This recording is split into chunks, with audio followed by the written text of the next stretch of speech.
again, it's a systemic control over our system that's been going on for multiple generations, and we're just starting to figure out how to get out of it.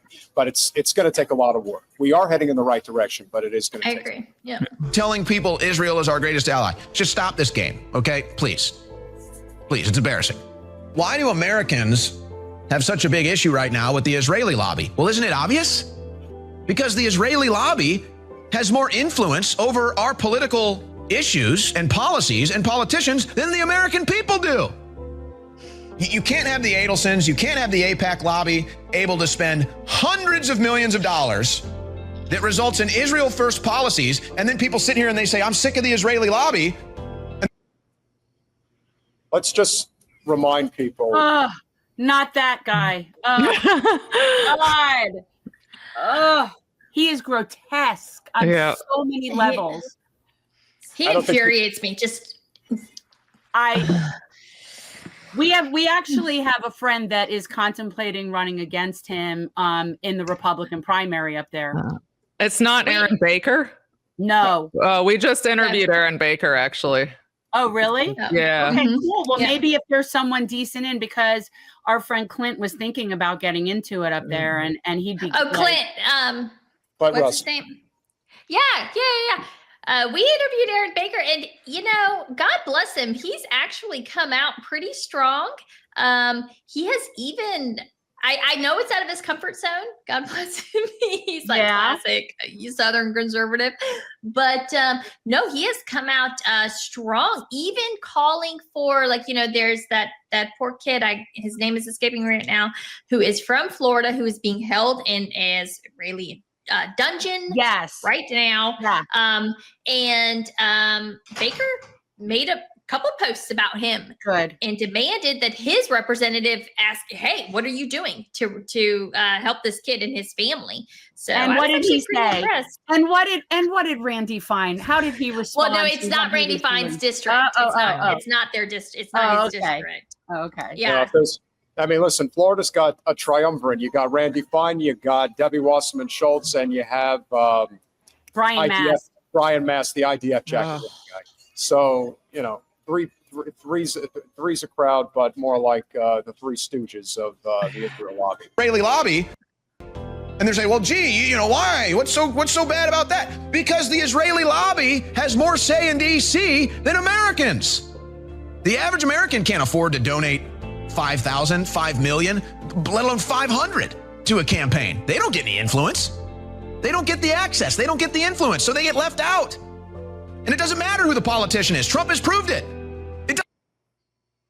The all-time photograph. The pulling of the chair and sitting here. Listen, listen, Bibi, if you're uncomfortable, I'll puff your butt for you while you're at it. That'd be really good. Owen Shroyer was probably the top guy for Alex Jones's channel, and he just quit because Alex Jones has been. Listen, it's so obvious. You basically put your entire ass on the line going after kids in Sandy Hook. And now his way out of it is basically they know he draws numbers. Listen, I know Alex Jones is good at what he does. So somebody with a lot of power and a lot of influence can say, Alex, we could make a lot of those troubles of yours go away if you just get in line on some really important issues of ours. And so clearly he did. And so Owen's like, the hell with this shit. I'm going to go up on my own, just like Candace did with the Daily Wire when Ben Shapiro was like, you get on board with Israel. And she said, no, not doing it. So, credit to him, and credit to anybody who decides that. Is that where he's from? He was with Alex Jones? All right. That is correct. Yeah. Thanks. Let's take guts to bet on yourself and give up a lot of that money. Yeah.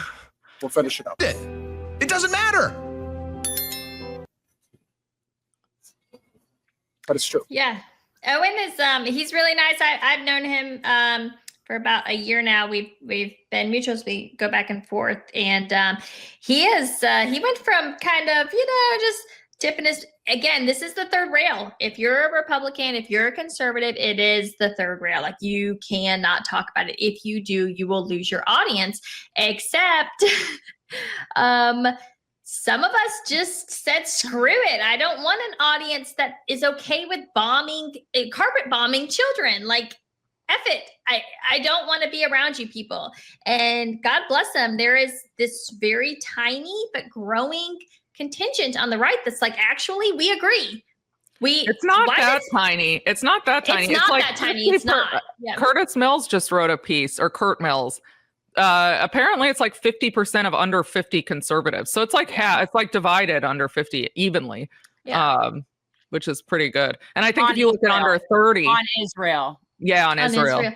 But I do think it starts to extend across the board because, again, you know, I'm a conservative. I don't want the government necessarily like running healthcare, right? Like, I think that's a strong thing that liberals and conservatives definitely disagree on, as far as like, I think most of us want people to have access to healthcare, but it's like, do we have universal healthcare or do we do like free market solutions, right? But yet when you look at most people I know of that are younger and conservative, they're like, it shouldn't cost this much. It shouldn't cost an arm and a leg to have insurance, right? It should not draw, you know, it shouldn't cost tens of thousands of dollars to have a baby if you don't have insurance, right? And so I think that because Republicans have just become so, I mean, they are just worthless. They're so freaking worthless on everything other than apparently they can make shit happen. Sorry. By all means. Yeah. They can make the shit happen for Israel. Anything that Israel needs, they will make it happen. But when it comes to their constituents, producing results for us, like lowering healthcare costs, making childcare affordable, things like that, nobody's got any solutions. Then it's like, oh, well, the Dems are, you know, blocking us and blah, blah, blah, blah, blah. And I think that people are just getting really, really fed up, and they're looking at Israel. They're looking at the cost of living. They're looking at so many things that this country has that we don't have, and yet we have to supplement them for everything. And our representatives only seem to really care about the freaking state of Israel. It's the weirdest thing ever. You know? And like they think we're not going to notice.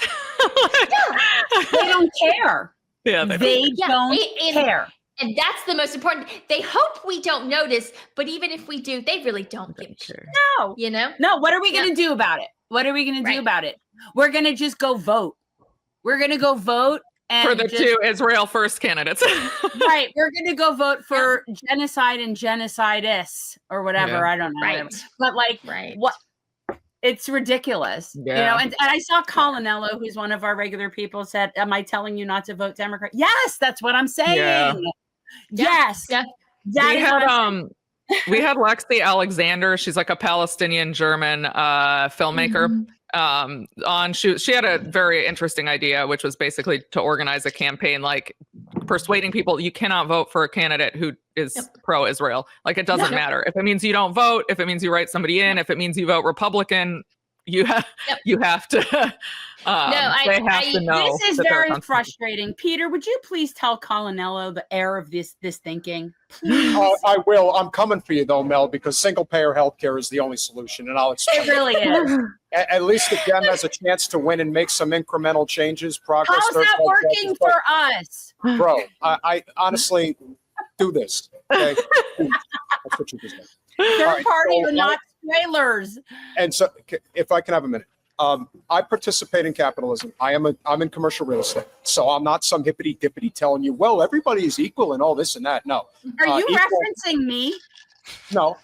Okay. I'm just referencing the general sentiment of people who say that we need government-run healthcare. No, what we need is our money that the government decides how to spend and have it be appropriated for the things that we actually need. As far as I'm concerned, as Jenin has talked about at length in the past, if we had a single-payer system, none of this COVID bullshit would have ever come in the first place, because you wouldn't have had big pharma saying, everybody needs an injection. Everybody's got to get the vax, and no one can travel unless you do it. You know why? Because we have hundreds of billions of dollars to make off of you suckers who are the only developed nation on earth that doesn't have a single-payer system. And then the other component is private insurance has no reason to exist. Aetna, Cigna, Blue Cross, United. Let me tell you something. If we don't get single-payer healthcare, there's going to be a lot more Luigis popping up all over the place. I call it Mangione monetary theory. Yeah. Now, don't get me wrong, and especially your connection with the military, and obviously married to, an Army Green Beret. I'm not talking about the VA. We do not need a government-run health system. That's not what we're going. Well, here's the thing. my experience with the military, I'm divorced, but so my past experience has always been good. I actually didn't have a bad experience. I know a lot of people do. I personally haven't. I had it when I grew up. I had it, up into my 30s.